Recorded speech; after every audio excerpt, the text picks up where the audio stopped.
தியானத்தில் ஒருமுகப்படுவதற்கு பெரிய இடைஞ்சல் என்ன? இந்த மனசு ஓயாமல் ஆடிக்கொண்டிருப்பதுதான். மனத்தினால்தான் எல்லா விதமான கஷ்டங்களும் உண்டாகின்றன.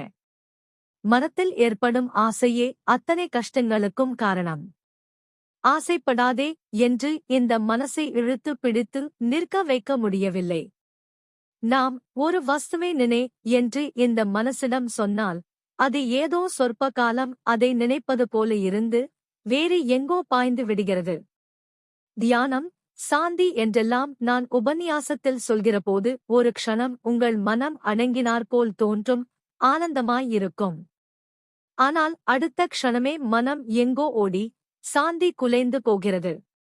முதலில் மனசை இப்படி அப்படி போகாமல் நல்ல விஷயத்தில் நினைவை செலுத்தும்படி செய்ய வேண்டாம். எண்ணெயை விட்டால் அது எப்படி பிசிர் இல்லாமல் ஒரே இழையாக விழுகிறதோ, இதே தைலதாரே என்பார்கள். அது மாதிரி மனம் நல்ல நினைவில் ஒருமுகப்பட்டுச் செல்ல வேண்டும். சுவாமி என்ற நல்ல வஸ்துவை அப்படியே நினைத்துக் கொண்டிருக்கும்படி மனத்தை அபியாசப்படுத்த வேண்டாம்.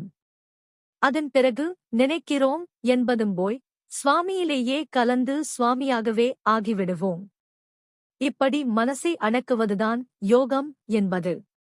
சாவதற்குள் இந்த மனசை அடக்க ஒரு வழி தேடியே ஆக வேண்டும். இல்லாவிட்டால் மறுபடி பிறப்புதான், மறுபடி மனசின் ஓயாத ஓட்டம்தான்.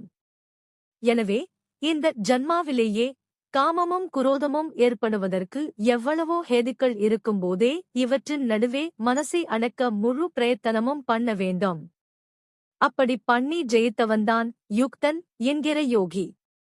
அவன்தான் உண்மையான ஆனந்த ஆத்மா என்கிறார் கிருஷ்ண பகவான்.